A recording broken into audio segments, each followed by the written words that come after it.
Adventist World Radio, the voice of hope. Radio feon'ny fanantenana na ny AWR.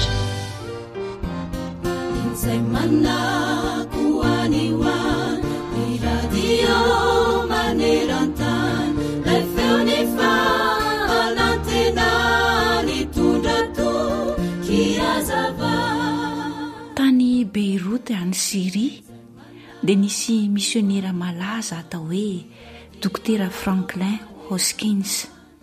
Niasa taona maro tany izy ary izy dia anisan'ilay nandika ny baiboly amin'ny fiteny arabo. Ankoatr'izay ihany koa dia maro ny boky nosoratany ary anisan'izany ity tantara ho lazaina aminao ity. Indray mandeha hono dia nisy vahiny izay niantrano sy nandry tao amin'ny mpanjaka arabo anankiray. Kanjo no ny alina dia nampalahelo fa nisy nangalatra ny kitapo feno volamena n'ilay vahiny. Nalahelo tokoa ilay mpanjaka raha nare izany zavatra niahatra tamin'ilay vahininy izany, ary dia nampanatsono sy nofotorany avokoa ny mpiasa rehetra tao an-dapa. Nefa herim-po verimaina izany fa tsy hita izay naka ny kitapom-bolamena. Noho ny kelikely dia nahita hevitra ny mpanjaka. Napetrany tao amin'ny efitra ny maizimaizina anankiray ny ampondrany, ary dia nilaza izy fa mahay manavaka ny marina sy ny meloka hono eo ampondra io. Raha olo marina ianao ny mpanjaka ka mikasika ny rambon'ny ampondra dia tsy haneno izy, fa raha mangalatra kosa ianao dia haneno mafy dia mafy eo ampondra io. Dia samy nampandalovina tao amin'io efitrano nisy ny ampondra io ny mpiasa tsirairay tao an-dapa. Nefa nahagaga fa tsy naneno ilay ampondra, ary dia samy faly izy rehetra satria olo marina avokoa. Rehefa vita izany dia nampanatsono ny mpanjaka ny olona rehetra, izany hoe ny mpiasa rehetra tao an-dapa izany, ary dia nasainy nampiseho ny felan-tanany tsirairay ny olona rehetra izay nandalo tao amin'ilay efitrano maizina nisy ny ampondra.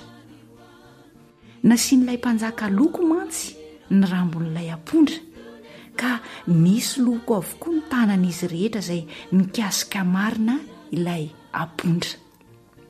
Fa nisy olona anankiray kosa tsy mba nisy loko tahaka ny an'ny tanan'ny olon-drehetra ny tanany. Natahotra mantsy izy no tonga teo akaikin'ilay ampondra, ka tsy sa nikasika ny rambon'ny ampondra tahaka ny nataon'ny olona rehetra. Fantatry ny mpanjaka niaraka tamin'izay fa izy ny nangalatra ny volamena n'ilay vahiny, ary dia niaiky ny fahadisoana izy sy namerina ny kitapo nisy ny volamena. Eny tokoa, misy dia misy tokoa ny zavatra anankiray izay ahalalana ny mpanao ratsy, anisan'izany ny tahotra. Manao vary ny marina, fa ny olo marina dia sasy mahatoky mandrakariva amin'izay ataony rehetra, fa ny tahotra ny ratsy fanahy kosa hiahatra aminy. Ohabolana 20 andininy 420.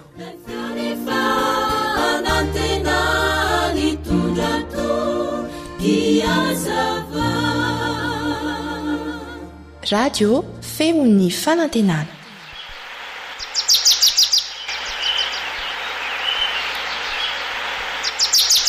Asa sy tontolo iainana voakolo antoko ny fahavelomana.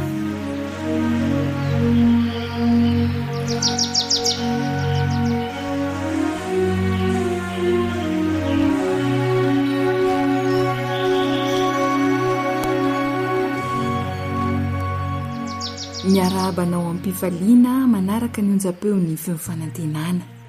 Mirary ianao mba ahasoa amin'ny fenona ny fandaharana. Minofinaritra ary e!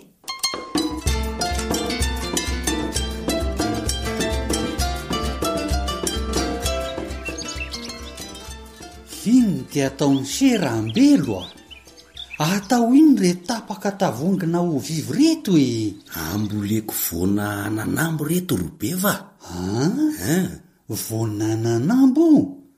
ko raha tsy mahita ataoko riny no amboliana maniry azy amin'ny tahony iny reny rambelo sady anana fanao roa mazava very sy dia hita ho amboliana tsy alio mamboly legioma tsy fantatry setikory be va ny tombontso azo amin'ny ananambo dia miteny tahaka izany sia fa misy tombotsoa afaka ohatra ny fanaovana roa mazava angaty ananamboka tena misy ahitana proteina avo efatreny amin'ny hita amin'ny ronono ny hoditra amin'ilay vonina ananambo dia ahitana potasioma avo 3 eny amin'ny hita amin'ny akondro ary vitamina A avo efatreny amin'ny hita amin'ny karaoty zany tsy vitan'izay aniry se fa ahitana vitamina C avo 7 eny amin'ny hita amin'ny loranjy tena marina ve zany sy tia zave andainga amin'izany ry biva zay no mahatonga mandrilika toy izao mamboly azy ity mba hisy ho an'ny ankonina sy ny fianakaviana fa tena mahasoa dia amin'reto tapaka tavoangina ho vivy reto zany no amboliana ao ny vono no alebiazina fa rehefa mahatratra 80 cm eo ny alavany dia afindra amin'ny tany tokony ambolena azy amin'izay izy raha azoko tsara zany dia ity no tanyjanakazo na pepiniera fa maninona raha atao tahaka ny famboly mahazatraka amin'izao izy ry be va azo antoka tsara fa tena maniry io anie sady miaro ny tontolo iainana no misoroka ny tsy fahampikaniny ve zany no soa azo avy amin'ity ananambo raha izany no izy andeha amboly koa marina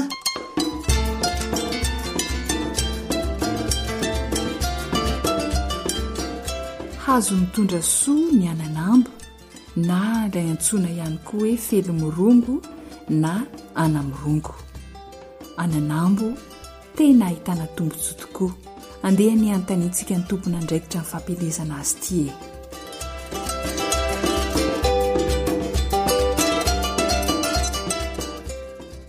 miarahaba tompoko amin'ny mahatompona andraikitra ny fampilezana ny ananambo anao morambolena ve ny ananambo le ananambo zany zavatra tokony morambolena ny fahita mahazatra zao dia ny ravina ananambo ihany no ilain'ny olona dia izay ihany tokoa ve ny mahasoa amin'ny ananambo famantarana n'le graine zany le voany zay ny tsy fantatr'olona fa ny anana no mahazatra hoe ananambo sy laoka sy anaraka ny voany io vitavita ho azy eny ro mazava fa le voany zany tsy fantatr'olona dia efa nisy moa ny fampianarana fikaroana mikasika an'le voany dia azo hoanina ty voana ananambo ty izy ty azo fakahodina ho fanafody ty voana ananambo ty misy otrikaina mitovy amin'ny zavatra hitana otrikaina hita ao anatin'ny ronono hita ao anatin'ny akondro amin'ny karoty amin'ny orange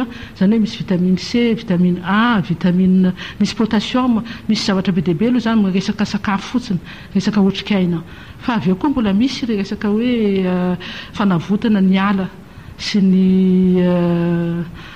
tany zany ny voan'ny ananambo zany dia tena mitondra soa tokoa ho an'ny vatan'ny olona no ireo otrikaina entiny zany hoe tsy ny ravina ihany zany fa ny voaniny ihany koa ka hiverina kely amin'le hoe morambolena ny ananambo ahoana re izay fomba famboly ny ananambo izay ny fomba fambolena azy koa zany misy fivoarana amin'ny fomba mahazatra ty amin'ny atsinanana zany tapana le azo rehefa miroborobo dia iny azo iny no atsatotsatoka fa le fomba vaovao zany amin'ity ananambo ty dia le voany io aratsaka anatina tavoahangy voany anankiray asiana fasika dia loana aloha zany le tavoangina ovivy reny zao ohatra tapana reny dia anaovana pepiniera zany dia rehefa tonga 60 centimètre eo dia afahaverina ambolena amin'izay inona ny tombotsoa amin'izay fomba famboly ananambo vaovao zay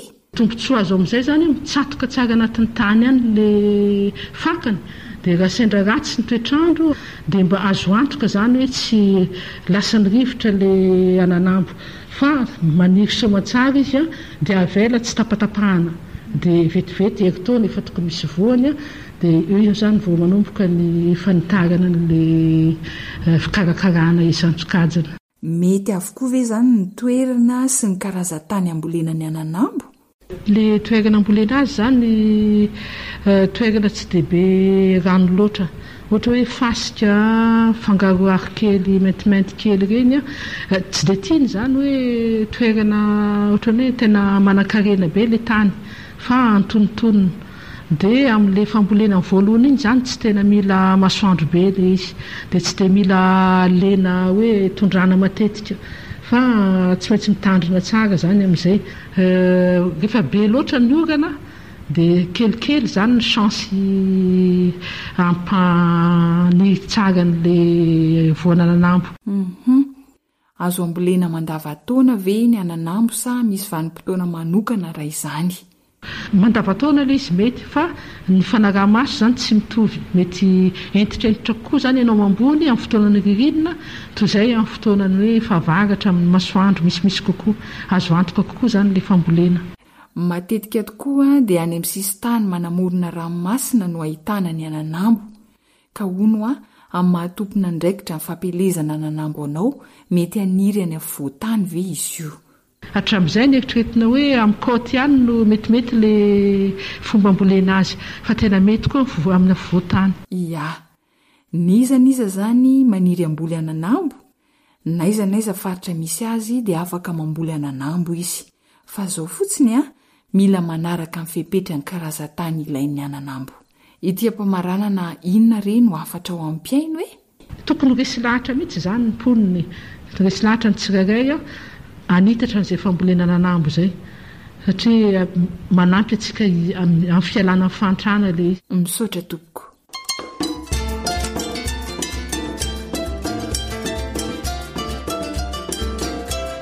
Mambolea ananambo fa hanampy ianao eo amin'ny fiainanao izany. Izay koa no amaranana ny fandaharana asa sy tontolo iainana.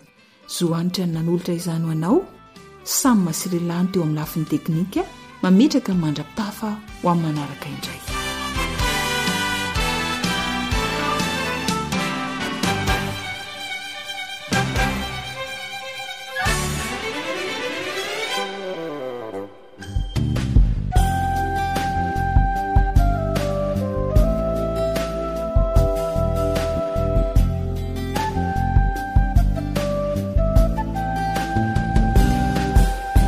Ravon'oliva ambany ala.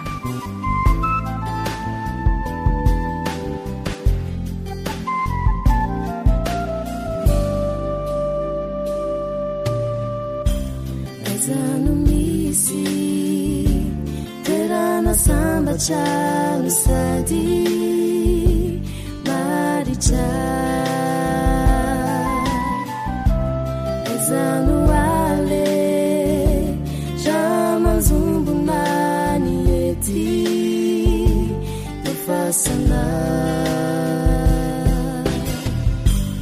izao tontolo izao de mamitaka itondranao anapasana zay lasany any tsy mba miverina kutsi aleko ve tsy mandeha aizala sandry mba mikirakora sendra tafihotra aiza ilay feo mampionona ravy izay manjoa mba ho mpandresy saito lefika aminy ady ny fiainana ka ho tafita sady orendrika mitraka andalana zafa miay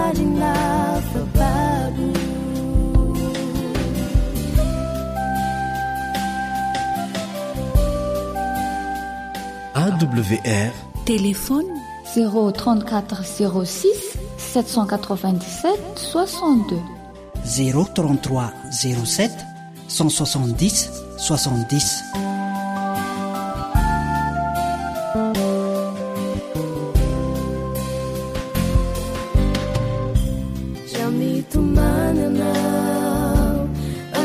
Sento fauami di tumpuna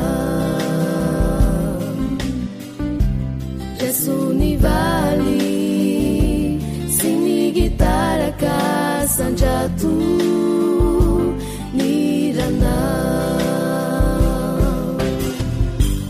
Ue fakai kisambu la lavicha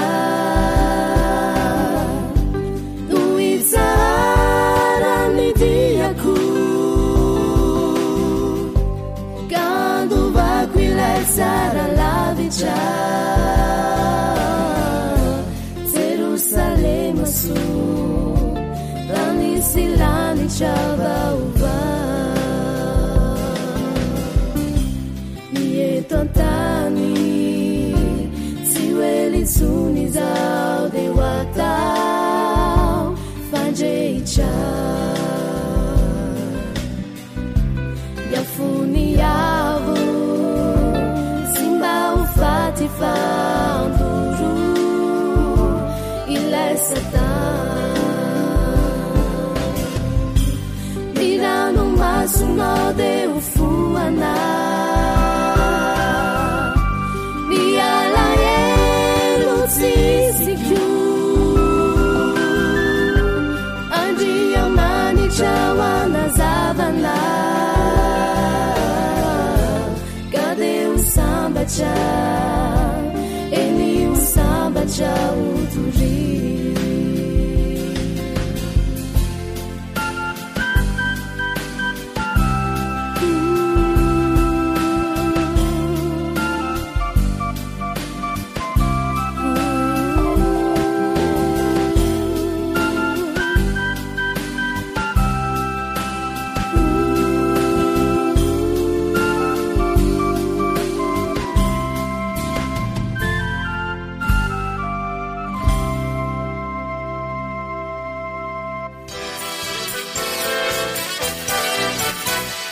AWR manolotra ho anao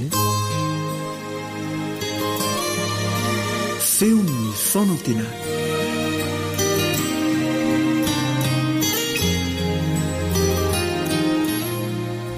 mbola faly miarabanao na manao ndrembovonjy arinay vorim-piainy malala amin'ity androany ity ary dia hiara-nondrika ny lohatsikisiky vavaka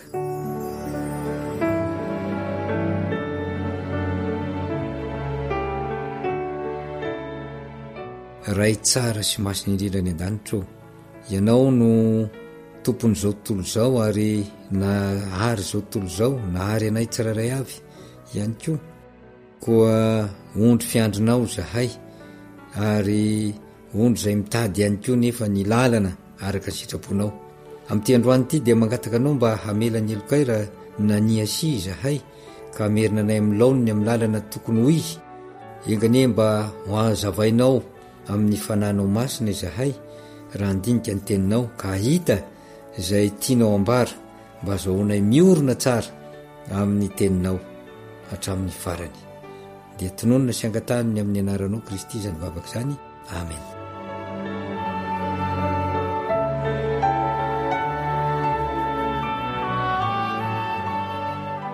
Andehantsika hiaraka nokatra ny baibolitsika ka hijery izay voasoratra amin'ny Kolosiana 2 Kolosiana 2 ary ny andininy 7 izao mivaky ny teny amin'ny anaran'i Jesosy mba hampifaliana ny fony amin'ny ampiraisana azy amin'ny fitiavana sy ho amin'ny hareny fatokiana be avy amin'ny fahazavantsaina ho amin'ny fahalalana tsara ny zava-mifina izay an'Andriamanitra dia Kristy izay afena ny rakitry ny fahendrena sy ny fahalalana rehetra.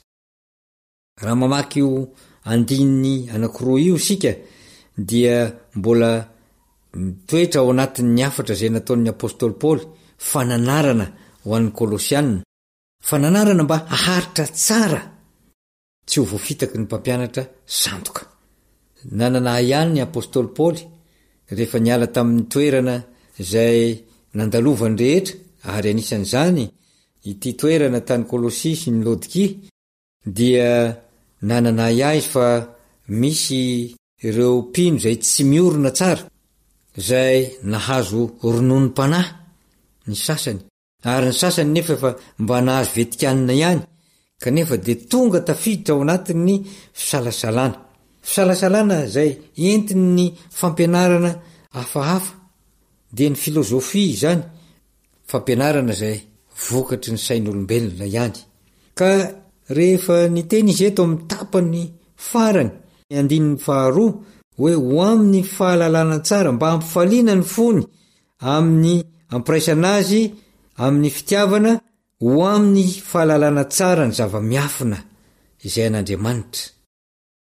Dia nilaza izy fa ny teny zay nentiny, ny tenin'Andriamanitra zay efa nampianariny dia feno zava-miafina tokoa. Ary ny zava-miafina ao anatin'izany de tsy izy akory fa i Kristy. Ary ny zava-miafina zay ao amin'ny Kristy io de tsy inona akory fa ny fahazahoana ny fiainana mandrakizay, de ny asa zay ataon'ny Kristy rehetra mba tonga tsika kristianina tsiraray avy ho tafita soamatsara, ho tody soamatsara ery amin'ny rano lanitra, andovy ilay fiainana mandrakizay. Ka ny fomba fijery ny lalana zay atongavana amin'ny Kristy dia be debe ny zava-miafina zay lazain'ny sasany ary voizin'ny sasany, ka ilazany fa ny zava-miafina zay naseho azy dia hitondra amin'izany lalany fiainana mandrakizay zany. Maro amin'izy ireny nefa no miala amin'ny lalana zay nosoritany Kristy, miala amin'ny lalana zay efa notendren'i Kristy andehanan'ny mpianatra rehetra, ary zany indrindra natonga ny Kristy niteny hoe mandehany ianareo ataovy mpianatra ny firenena rehetra, zany hoe mampita ny zavatra zay efa nomeny hatrany am-boalohany, lay fiangonana voalohany madio de ny fiangonana Efesosy, ka mampita zany zavatra zany ho amin'ny olona rehetra ampitainantsika mandraka ankehitriny. Ary tsy pihiny tsara fa ny fahalalana tsara ny zava-miafina io zay an'Andriamanitra di Kristy zany dia hiafena ny rakitry ny fahendrena. Misy rakitry ny fahendrena ao teo amin'ny fiainan'ny Kristy zay efa nasehony tety ambonin'ny tany, dia nasehony zany fahendrena zany, ny fahendrena anankiray sy lehibe indrindra anisany nasehony mpianatra dia voalohany aloha ny fahaizana mahalala fa tsy ny zavatry ny tany no tokony hojerena, tsy ny zavatry ny tany no tokony be ao anatin'ny fo.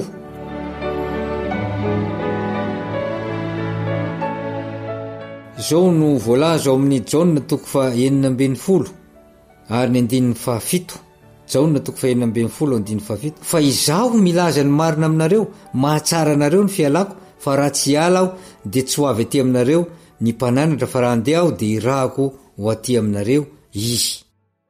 Ny hevitra zany de zao hoe raha nandeha Kristy ka namela fampianarana dia tsy navelany am'izao ny mpianatra, fa tsy maintsy mbola nomeny ilay mpananatra, zany hoe mpampianatra anankiray zay misy olo azy, de mifanahy masin'Andriamanitra izany, mba tsy hiova intsony lay fampianarana natolony hatramin'ny voalohany tao amin'ny fiangonana Efesosy io, fa izany fampianarana zany no mbola hitoy mandrakandroany ary mandra-piaviny sy iverenany amin'ny raony lanitra.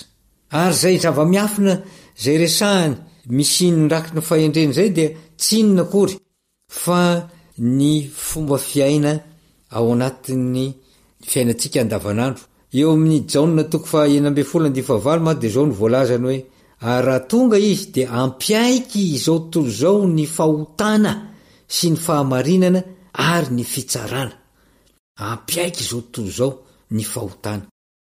Ny lalana zay tokony diavinao amin'ny maha-kristiananao de zay ampiaiky izao tontolo zao ny lalan'ny fahotana. Fa inona moa ny fahotana ty izao tontolo zao ty? Be debe izy ankehitriny, ary tsy misy miafina amintsika. Fa ao anatin'ny fiainantsika andavanandro dia misy ny tsy fahamarinana, misy ny famononany namana, tsy fitiavana ny namana, misy ny fanendrikendrehana manao vavolombelona tsy marina fa vavombelona mandainga anameloka ny namana. Ary zany rehetra zany dia toejavatra zay efa hita taratra tamin'ny andron Kristy, ary mbola amafisiny apôstôly Paoly tao amin'ny Kolosiana 2 teo, fa fahendrena zay hita ankehitriny dia miavery ao anatin'ny Kristy ihany. Amin'ny Kolosiana 2:7 no iafenan'ny fahalalana rehetra. Iza no manam-pahalalana eto amin'ity zao tontolo zao ty? Iza no milaza fa ho tompon'ny lalàna na tompon'ny fahefana eto amin'ity zao tontolo zao ty? Dia tsy makaizy zany fa fahefana sy fahalalana zay mijanona eto amin'ity tany ty ihany.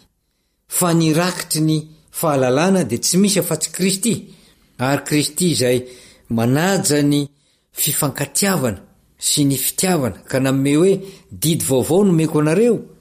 Aoka isika hifankaty samy olombelona, dia aoka ihany koa tsika ho tia an'Andriamanitra. Dia mifototra amin'izany tokoa ny rakitry ny fahendrena sy ny fahalalana rehetra zay nomeny Kristy.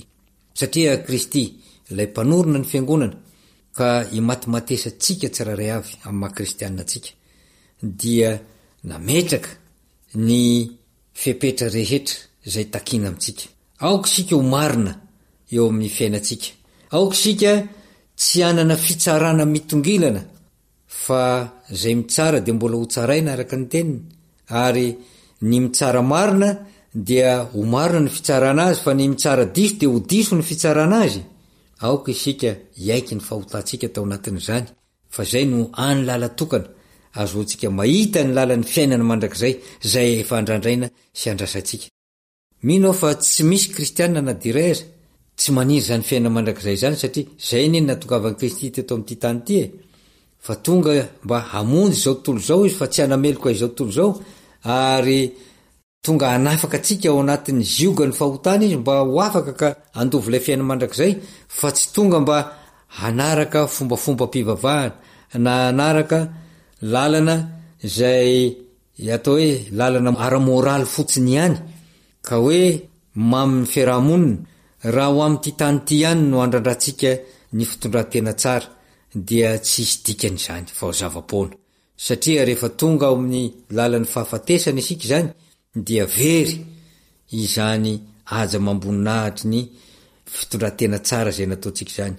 Fa matoatsika mikely aina, matoatsika mijoro ao anatin'ny fahendrena sy ny fahalalana tsara rehetra, dia satria zavatra lavidavitra koa sy tsara lavitra zay nampanantenan'i Kristy atsika, mahatonga atsika hijoro amin'izany.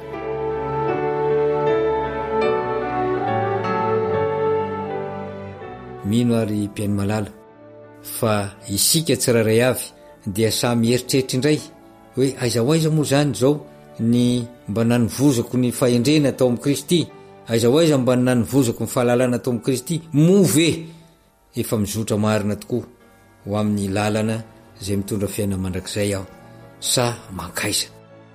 Ny rariko amintsika tsiraray avy dia mba handalina isika ny tenin'Andriamanitra, iverina isika novo fahendrena ao amin'i Kristy, ary angataka mafy dia mafy ny fanahy masina mba hanazava ny lalantsika, andehanantsika araka ny fahamarinana.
jesosy no lalana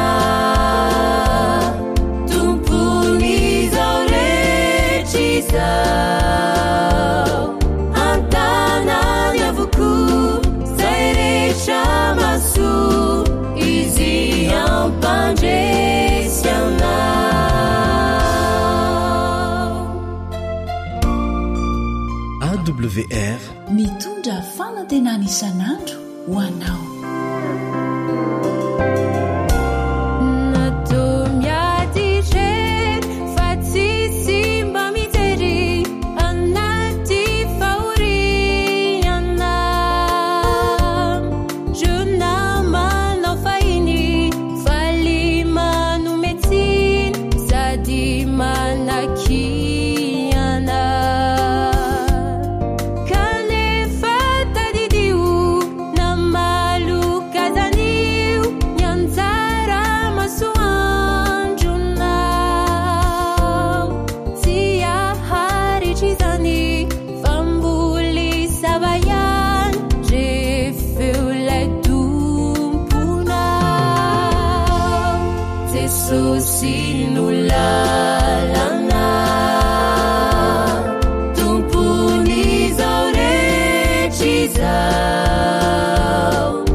WR feony fanantenana.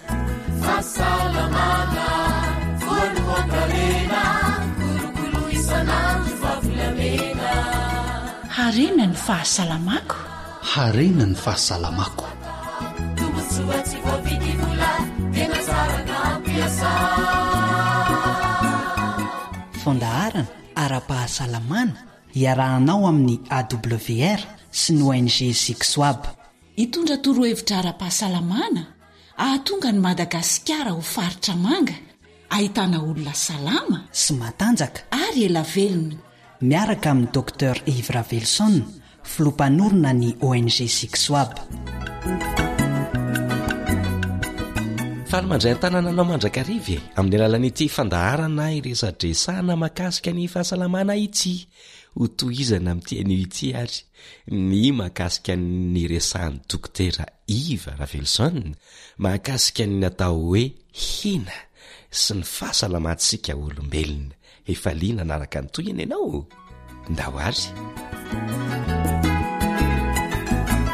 Falymerabanao dokotera tonga eto indray miaraka amin'ny mpiaino antsika izay pakafy an'ity fandaharan'ity maneran-tany. Mainao ny tompoko. Ya.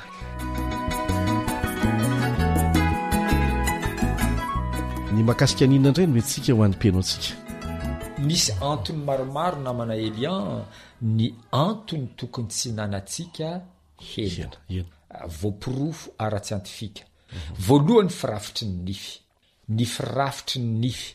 Ny antony faharoa dia ny rora. Zany hoe composition taharo angamba ny fomba filazana azy. Ny antony fahatelo izay ataoko hoe ngeza be dia ny lalan-kanina. Ny lalan-kanina. Alohan'ny resantsika n'io lalan-kanina io anefa dia atiako ny iresaka zavatra kely anankiray. Ny faty rehetrarehetra rehefa miotrika dia mamokatra toksina anankitelo farafahakeliny. Ny anankiray poizina zany. Poizina telo farafahakeliny. Ary ireo telo ireo ny tena betsaka indrindra. Ny voalohany moa zany dia ilay atao hoe cadaverine. Avy amin'ny teny hoe cadavre. Cadaverine. Raha ohatra ny olona anankiray mihinana hena dia lasa mamokatra kadaveriny ny hena iny rehefa tonga ao aminatin'ny vatana de io toksina atao hoe kadaveriny iny miparitaka ny amin'ny vatanao ary tsy ahasoanao mihitsy. Ny anankiray faharoa de ny atao hoe skatol. Zany skatol zany anisan'ny poizina manahirana mihitsy. Fa izao ny zavatra azo resahana. Raha mihinana karoty ianao, raha mihinana angivy ianao, na mihinana ataontsika hoe papay ianao, voatabia, tsy misy kadaverina vokarinao zany io. Tsy misy kadaverina vokarinao. Fa raha vo iny ianao fa mihinana fatimbiby na keliny io na lehibe na piriny io na omby de misy kadaverina foana atramin'ny akoho zany. Atramin'ny akoho na trondro de tsy maintsy misy kadaverina vokariny reo faty reo ao anatinao. Reo no miparitaka any amin'ny vatana. Reo toksina, reo poizina reo no miparitaka any amin'ny vatana. Sasany tonga any amin'ny maso, mahatonga ny maso tsy ho salama, sasany tonga any amin'ny sofina, sasany tonga any amin'ny atidoha, sasany tonga any amin'ny fo, isan-karazany. De tonga daholo izao karazana aretina rehetra izao. Ary izao indrindrandrindra raha maka an'io kadaverina io tsika, ary raha mijery manao fandiniana ny atao hoe fahalovana. Raha ohatra ataontsika hoe maka karoty zao tsika zay ngamba ny ataontsika ohatra tsara indrindra, de asitsika zavatra mahalo azy le karoty, de lo le karoty, fa tsy le vatan'le karoty ray manontolo ny loa, fa faritra anankiray. De raha ohatra le faritra lo am'le karoty apetaka anao amin'ny karoty anankiray mbola tsy lo, de mifindra eo am'le karoty mbola tsy lo le fahalovany le karoty efa lo. Zany hoe ny fahalovana zany de mihitatra. Ka izao zany zavatra azo azavaina namana Elia. Raha ohatra ny olona anankiray mihinana fatimbiby, mamokatra kadaverina zany, lo zany le biby, lo zany le faty ao anatin'ny vatatsika, de le kadaverina miparitaka ao anatintsika ahatonga fahalovana tsy kelikely ho an'ny nofotsika sy ny vatatsika. Ahatonga fahalovana aingana satria mifindra amintsika indray zany le fahalovana tao an'le biby. Ary zay mahatonga ny zavatra hita maneran-tany hoe ny olona manao vegetarien dia ela be zay vao antitra. Satria tsy nifindran'ny fahalovan'ilay biby ny nofony. Zavatra tena mahitsy be, mazava be zany, lojika be araka zay teninao zay mihitsy zany zavatra zany. Antony telo no resantsika androany mikasika ny hoe ny antony tokony tsy nanana hena. Voalohany le niresantsika teo dia ny firafitry ny nify. Ny faharoa dia ny rora. Tsy mitovy ny roran'ny olombelona zay rora alkaline bazika sy ny roran'ireo biby mpinankena zay misy asidra. Ny antony fahatelo zany lalan-kanina. Reo biby rehetra izay mpinankena de voalohany aloha dia horizontale ny lalan-kanina. Fa ny lalan-kanin'olombelona dia vertical. Miditra eo vava de midina de vertical zay, midina zay. Fa ny lalan-kaniny biby zay mpinankena rehetra de mitsivalana, marindrano zany. Ary tsy vitan'izay, ina moa ny mety diran'izany amin'ireo hoe ina moa ny tsy tokony nanana hena amin'izany. Raha vao mitsivalana ny lalan-kaniny biby anankiray dia ny fahendren'Andriamanitra voalohany, satria zany mitsivalana zany sarotra be ny andehanan'ny zavatra rehefa mitsivalana. Raha ohatra hoe manakodidi zavatra ianao de avy any ambony midina ambany fa tsy hoe avy mitsivalana mankany amin'ny mitsivalana. Zany hoe miena ny afaingana mpandehan'ny sakafo anankiray raha ohatra ka mitsivalana. Ka noho izay antony zay de inona fahendrena nataon'Andriamanitra mba hatonga an'ireo biby zay mpinankena hamoaka aingana ny toksina ao aminy, nataon'Andriamanitra foikely. Ny alavany tsinain'ireo biby mpinankena reo. Fa ny biby na ny olona izay mpihinana zavamaniry nataon'Andriamanitra lavabe ny tsinainy.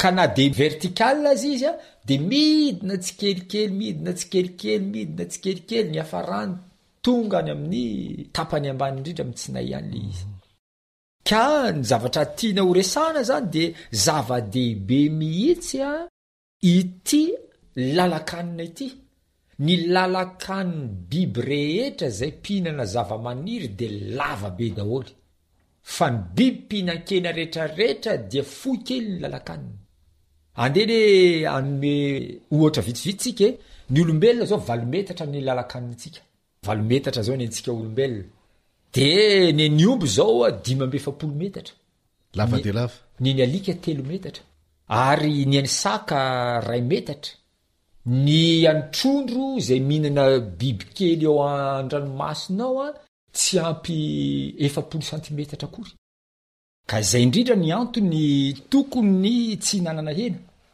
satria fohy kely a ny alavany lalakany ro biby mpihinankena ka moramora aminy mamoaka an'ilay kadaverina lay poizina satria fohy ilay lalakaniny fa ny antsika olombelona lava be de maharitra be ny filonan'ilay kadaverina ao anatintsika fa lasa ny amin'ny vatana lasa miparitaka any amin'ny vatana zany hoe le kadaverina izay vokarin'ireo biby ireo dia hoan'ireo biby zay ny fahendren'Andriamanitra zay hoan'ireo biby zay mpihinankena dia nataon'Andriamanitra fohy kely ny lalakany mba hahafahana mamoaka haingana le kadaverina fa ny antsika olombelona zany lava be le lalakanina ka raha ohatra isika mihinana fatim-biby zany dia mijanona ela ao anatintsika ny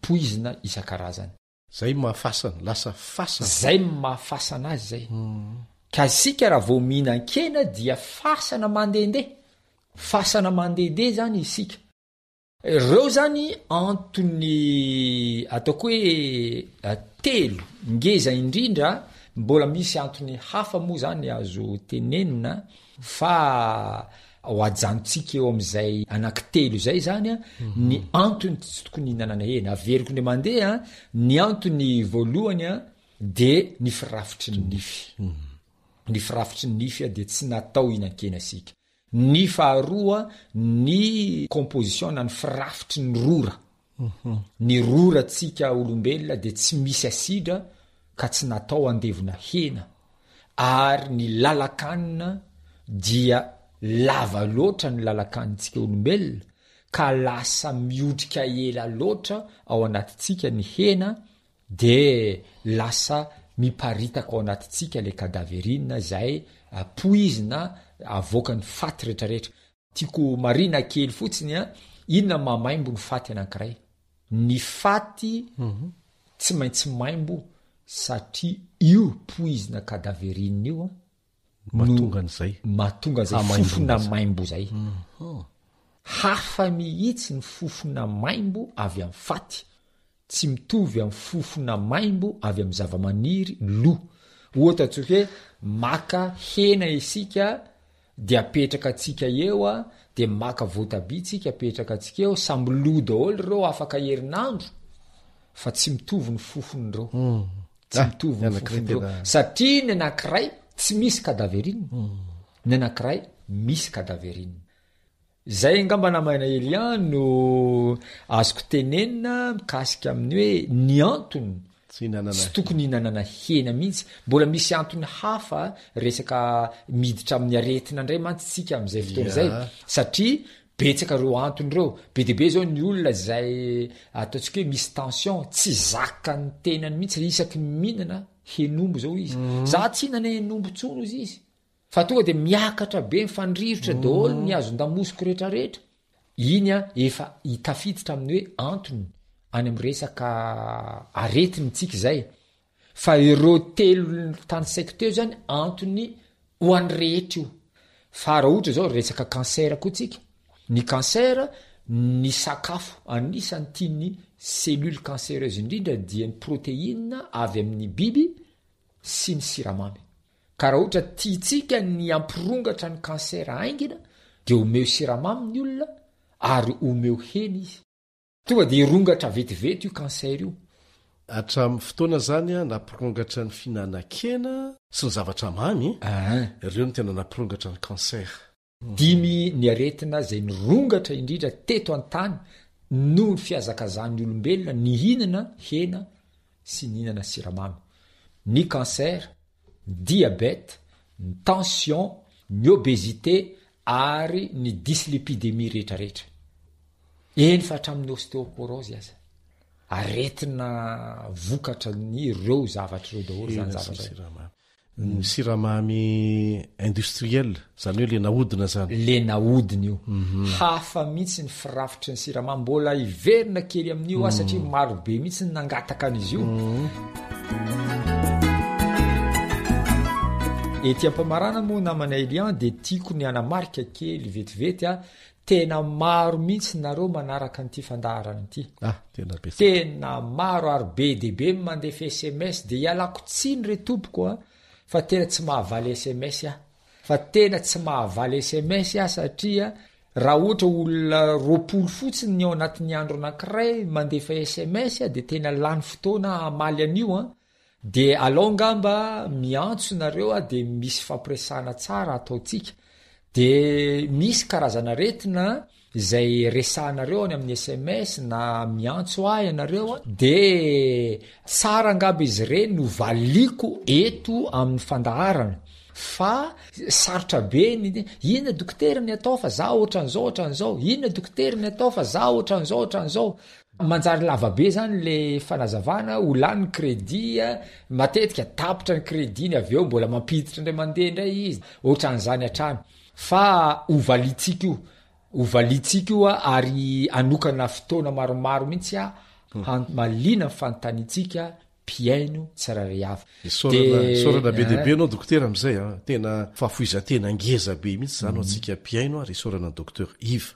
Fa ity zavatra anankiray manitikitika ny saiko na de mbola hiditra am'izay azy ianao rina raha andeha atao hoe za zany ro zany de fa tsy kitika hena mihitsy ary mino aho fa ataorina ny anonan'iny fandarana iny be deabe ny olona tapa-kevitra tsy hinana de tena mandany vola be noho ny fividianana hena tokoa ve ny sakafo zay tsy ilana hena. Tsy tena marina zany fa ny sakafo zay anolotsika an'ireo hena ireo dia protéine isan-karazany. Hafa zao ny protéine amin'ny soja, hafa ny protéine amin'ny tsaramaso, hafa ny protéine amin'ny kabaro, hafa ny protéine amin'ny zavoka, hafa ny protéine amin'ny karazan-kanina rehetrarehetra. Ka ireo protéine rehetrarehetra ireo mila inanatsika daholy. Afandimby zany. Amfandimbiasina zany. Zay no mahatonga ny fampianarana mbola ho avy eto ahako hanao an'io fandaharan'io fotsiny. Tena hoe sakafo fotsiny ary ho atsidiko fa atsoatsy isy conférence atao. Isy conférence ataoko amin'ity onjam-peo ty ihany ary resaka zavatra be dehibe isika hoe inona ary ny atao hanolona n'io hena io. Fa so de lasa misy carence zahay tsy ampy sakafo zahay sy ny sisa fa azo atao tsara ny mihinana sakafo. Le fanontaniana teo zany ny tena valiny de zao tsy mifankaiza mihitsy ny fandaniana azo amin'ny finanan-kena sy ny fandaniana azo amin'ny tsy finanan-kena tsy mifankaiza mihitsy. Sotra indrindra dokotera tena inona fa nanana ny akony avy hatrany amin'ny tsika piaino zay fanazavana zay ary afatsika mandray fanapa-kevitra avy hatrany tsy hinan-kena tsy terena tsy hinana sika fa tokony amperitrehitra lalina ny amin'ny tokony ataotsika farany satria fa misy olona be dehibe ihany nanontany ana am'izy io de zao ny zavatra teneniko raha mbola tsy foy ny finanan-kena de ahenao alola izy ahena ny finanana azy de raha tianao ny ahatratra an'le statut an'le hoe salama tsara ary lava velona dia torohevitra zany ana mba ndray mandeha isam-bolana re mba mihinan-kena mandray mandeha isam-bolany de fidio tsara le hena hoanina zany am'izay fotoana zay fa ny tena tsara moa zany de tsy mihinana mihitsy za zao be dibe ny ola manontany anahy ianao io ve zany zao mihinan-kena sa tsy mihinan-kena za tsy andainga mihitsy fa mbola mihinana fa tena ataoko hoe mahalana fa ny tarigetra moa zany de tsy hihinana mihitsy ono a mety makarary ve miala ena avy atrany ny miala ena avy atrany a tsy mankarany eo tsy mankarary eo mihitsy fa lay vatana izay zatra nihinana an'le hena mitaky an'io izy ohatrany hoe drogeza ohatrany droge io mihitsy io ohatrany siramamy any ohatrany droge any ke ka ianao mihinana zavatra kely misy siramamy de te hihinana an'iny foana te hihinana de ohatran'izany koa ny hena ary le tsiron'le hena de ohatran'izay tena tadidin'ny vatana mihitsy io tadidin'ny vatana mihitsy hoe zao le tsirony raha ohatra zao misy olona mahandro tsaramaso ka tsaramaso fotsiny am'izao tsy asiana sira ohatra zany moa zany zavatra fataoko zany te hihinana protéine na tonga de za tsy mihinam-bary fa tonga de tsaramaso tapaka kapoka no andrahoako kely ampandaloviko kely afo de iny hoaniko tsy asiako sira akory aza hafa ny tsirony io fa raha io tsaramaso io nandrahoana tsara avy eo mbola nasiana hena hafa koa ny tsirony io tsy mitovy mihitsy zany le izy misaotra indrindra dokotera ampy ampieritreritra kanefa tsy ampieritreritra atsika fotsiny zay fa atonga atsika anapa-kevitra koa ny am'izay fikasantsika mba te ho ela velona ho salamo kokoa ary atsoatsy dia ilaina fanapa-kevitra mihoatra noho ny am'izao fotoana zao satria hiasarosarotra kokoa ny fiainana ny numéro azahoana moa zany de omeko foana farany fandarana ohatran'izao 034 39 415 28 034 39 415 28 na ny 033 12 261 77 033 12 261 77 eny ary mandra-piona mitsika tsiray avy mandra-piona indray dokotera zay masaka azy natolotra mametraka ny mandra-pitafa ho amin'ny manaraka indray ny namanao naritiana misaotranao mpiaino niaraka taminay teto misaotra dokotera Iva mankasitraka namana Elion andria amin'ny tantsoa samy ho tahin'Andriamanitra isika rehetra azy ankoatra ny fiainoana amin'ny alalan'ny podcast dia azonao atao ny miaino ny fandaharany radio AWR sampananteny malagasy isan'andro amin'ny alalan'ny YouTube AWR feon'ny fanantenana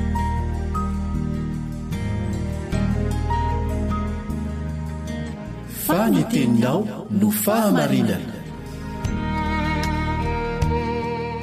taridalana manokana fianarana baiboly avoaka ny fiangonana advantista maneran-tany iarahanao amin'ny radio feon'ny fanantenana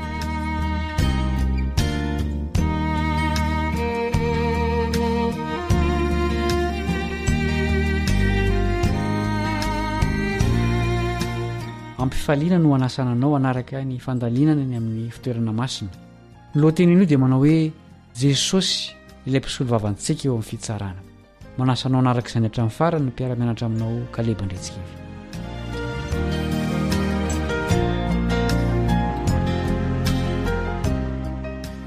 ino no fahasamihafanambarany reto andininy reto ny amin'ny asan'ny mpisorona tao amin'ny fitoerana masina teto an-tany sy ny asan'i jesosy ao amin'ny fitoerana masina any an-danitra Hebreo 10:7 Hebreo 10:7 dia hoy indray izy inty tonga anao ny sitraponao manao sitrany voalohany izy mba hampitoerany faharoa amin'izany sitrapo izany no nanamasinana antsika tamin'ny nanaterana ny tenan'i Jesosy Kristy indray mandeha ary ny mpisorona rehetra dia mitsangana isan'andro manao fanampom-pivavahana sy manatitra ireny fanatitra ireny ihany matetika izay tsy mahaisitra ny ota fa izy kosa rehefa nanao fanatitra iray monja ho mandrakizay noho ny ota dia efa mipetraka eo an-tanana ankavanan'Andriamanitra ka hatramin'izao dia miandry izy mandra-panao ny fahavalo no fitoeran-tongony fa ny fanatitra iray ihany no efa nahatanterahany ho mandrakizay izay olona masinina indray mandeha ihany no nahafatesan'i Kristy teo amin'ny hazo fijaliana amin'ny mahafanatitra tsy misy kilema azy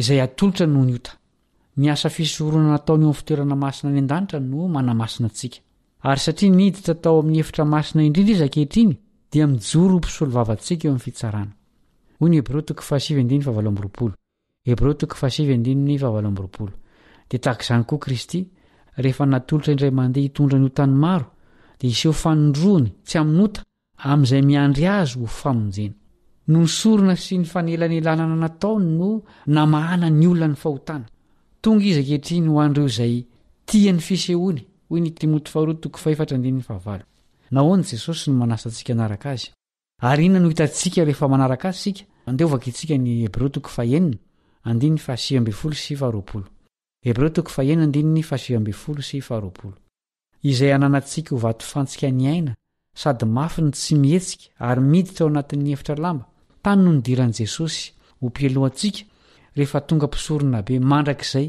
araka ny fanaony Melkizedeka izy vato fantsiky ny famonjenantsika ny asa taon'i Jesosy ho antsika ao amin'ny fitoerana masina ny an-danitra zao koa nosoratan'ilay mpanoratra kristianina Ellen White momba izany ao amin'ny boky Hery Mifanandrina takila 5:6 hoy izy zava-dehibe eo amin'nydrafitra ny fanavotana antsika tahaka ny nahafatesan'i Kristy teo amin'ny asofijaliana ny fifonana ataony ho an'ny olombelona any amin'ny fitoerana masina ny ambony tamin'ny fahafatesany no nanombohany ny asany ary taorian'ny nitsanganany tamin'ny maty dia niakatra any an-danitra izy mba hanatotosa izany atsakany sy andavana tsy maintsy miditra ao amin'ny efitra lamba amin'ny alalan'ny finoana sika tany no nidiran'i Jesosy ho mpialohantsika mitaratra ao ny fahazavan'ny asofijalian'ny Kalvari ao no mety azahoantsika fahalalana mazava kokoa ny amin'ireo zava-miafy ny fanavotana lafidy dia lafidy tamin'ny lanitra nanatanterahana ny famonjenan'ny olona fanandrify amin'ny fitakiana lehibe indrindra ataon'ny lalàn'Andriamanitra voadika ny sorona natolotra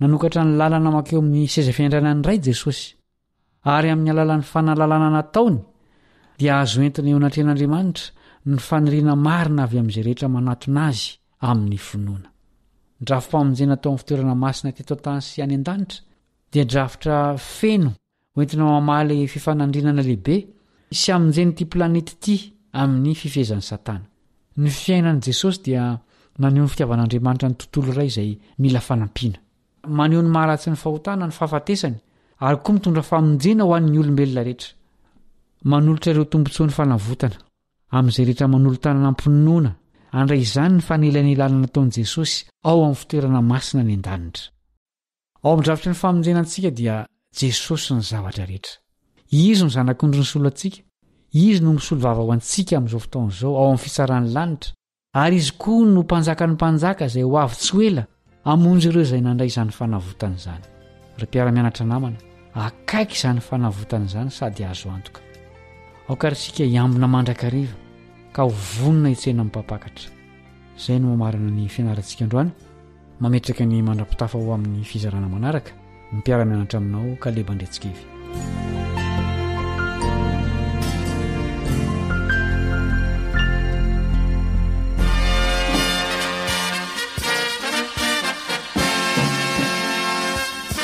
Adventist World Radio, the voice of hope. Radio feony fanantenana. Ny farana treto ny fanarahanao ny fandaharan'ny radio feo fanantenana na ny AWR amin'ny teny malagasy azonao ataony mamerina miaino sy maka maimaimpoana ny fandaharana vokarinay amin'ny teny pirenena mihoatriny 100 amin'ny fotoana rehetra raisoaryn'ny adresy ahafahanao manao izany awr.org na feofanantenana.org.